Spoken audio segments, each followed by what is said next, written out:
The Ioniq 5 and Mach-E are two popular electric SUVs. Both have spacious and comfortable cabins, available all-wheel drive and hatchback utility. If you've been thinking of going electric, these are good candidates for your shortlist. Choosing between the two can be daunting, especially for first-time EV buyers. But it just boils down to determining which features and priorities are most important to you. So watch this video to find out which suits you the best. Hyundai's EV undercuts the Mach-E by more than $2,000 regarding the base trim, which gives the Ioniq 5 a win in the first leg of our competition. The Ioniq 5 starts at $42,985, and the Mustang Mach-E begins at $45,390. The Ford also costs more at the other end of the trim lineup. The most expensive Mach-E is the GT, starting at around $67,000. The Ioniq 5's top trim is the Limited, beginning at $54,685. A base Ioniq 5 is no econobox, so you get good value for your dollar. It has a generous list of standard features, including heated front seats, adaptive cruise control, and a 12.3-inch touchscreen. The Ioniq 5 scored 73 out of 100 for predicted reliability from J.D. Power. When we made this video, the Mach-E had no reliability score, so we can't pick a winner in this category. Hyundai backs the Ioniq 5 with exceptional coverage, including a 5-year or 60,000-mile limited warranty, and a 10-year or 100,000-mile battery and EV components warranty. Ford covers the Mustang Mach-E with a 3-year or 36,000-mile limited warranty. The battery pack and electric components have 8-year or 100,000-mile protection. Both EVs offer spacious and comfortable interiors with supportive seats, but the Ioniq 5 wins out for having more legroom for rear seat passengers. The Hyundai also comes standard with heated front seats, which cost extra with the Mach-E. The Mach-E's front seats are soft and welcoming, with lots of head and legroom. However, there aren't many seating adjustments for the driver. This shortcoming can make it hard to get comfortable when you're behind the wheel. The Mach-E gets the nod for cargo capacity, with a relatively generous 29.7 cubic feet of space behind the rear seats and 59.7 cubic feet with the rear seat backs folded. Both are good numbers for the category.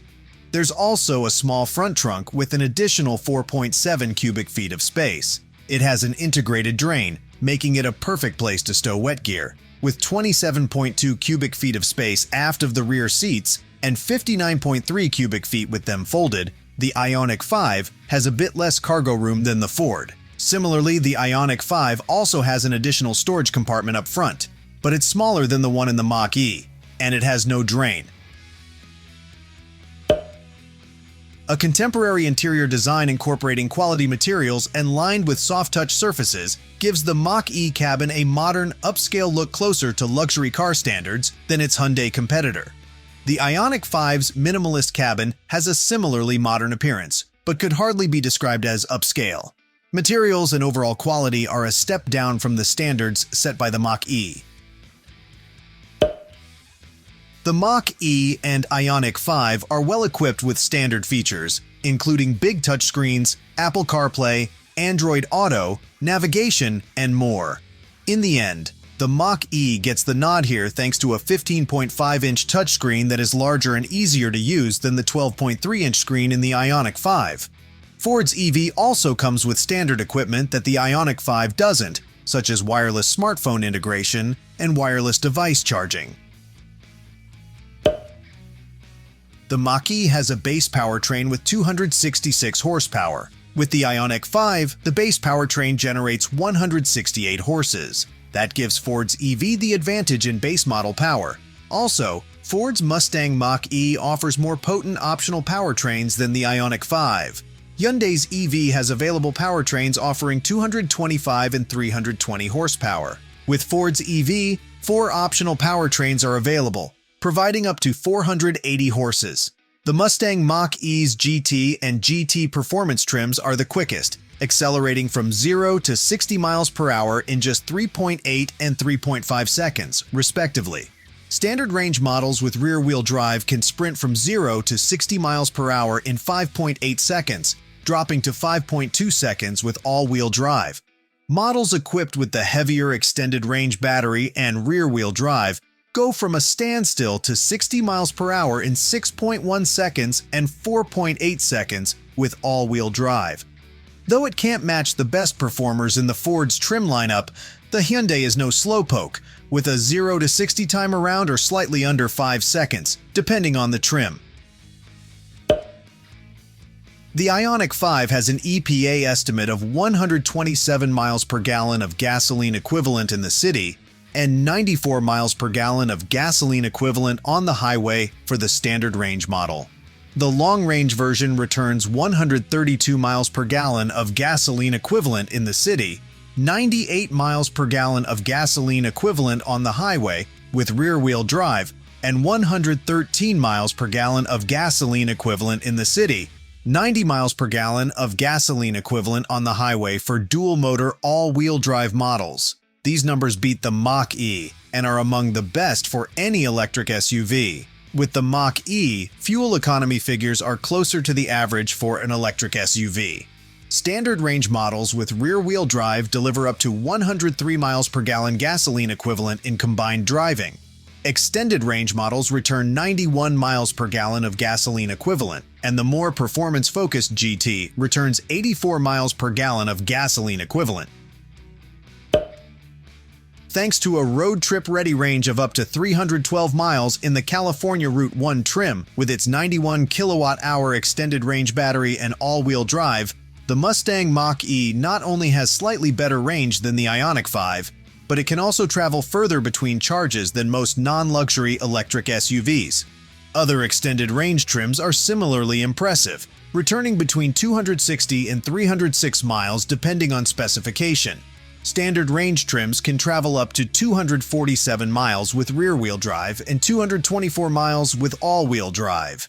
Despite the increased range in 2023 models, the Ioniq 5 still trails the Mustang Mach-E in range. Long-range models are good for a not-too-shabby 303 miles of travel, while the dual-motor version with all-wheel drive can go up to 266 miles on a charge. An Ioniq 5 equipped with the long-range powertrain can go from a 10% charge to 80% in as little as 18 minutes when plugged into a Level 3 DC fast charging station. When plugged into a 240-volt Level 2 household-type outlet, it takes about 7 hours to fully charge a long-range model and about 6 hours for a standard-range Ioniq 5. In comparison, a Mach-E takes about 45 minutes to go from a 10% charge to 80% when connected to a Level 3 DC fast charger, and between 11 and 15 hours to charge completely using a 240-volt outlet or Level 2 charging station. A low center of gravity combined with a suspension that combines ride comfort with responsive handling helps give the Ioniq 5 the nod in this category. Bumps and pavement irregularities are soaked up with little fuss, and controlled body motions with minimal lean during turns lend a sporty feel. The Mach-E is the sportier choice, with a taut suspension and nicely weighted steering. But the trade-off is a busy and nervous feel over broken pavement, even more so in GT models equipped with 20-inch wheels and low-profile tires.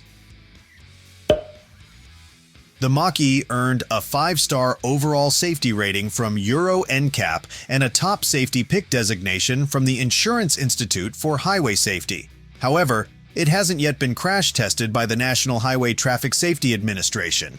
The Ioniq 5 was named a top safety pick, plus by the Insurance Institute for Highway Safety, the organization's highest award. The National Highway Traffic Safety Administration gave the Ioniq 5 an overall safety rating of 5 out of 5 stars, with 4 stars in the frontal crash test and 5 stars in the side crash and rollover tests. Both EVs have impressive standard driver aids, including blind spot monitoring, rear cross traffic alert, lane keep assist, and traffic sign recognition. In a close contest between two good choices, the Ioniq 5 wins our head-to-head by a slim margin. The Mach-E outdoes the Hyundai regarding driving range, acceleration, and interior quality. It also has more cargo room and nicer interior features. The Ioniq 5 beats its Ford rival in more categories, however. It costs less and gets better fuel economy. Also, it has a more comfortable ride and takes less time to charge. Lastly, it has more comfortable seats and scores higher with the critics we tap for our reviews. Test drive both EVs to see if you agree with our results.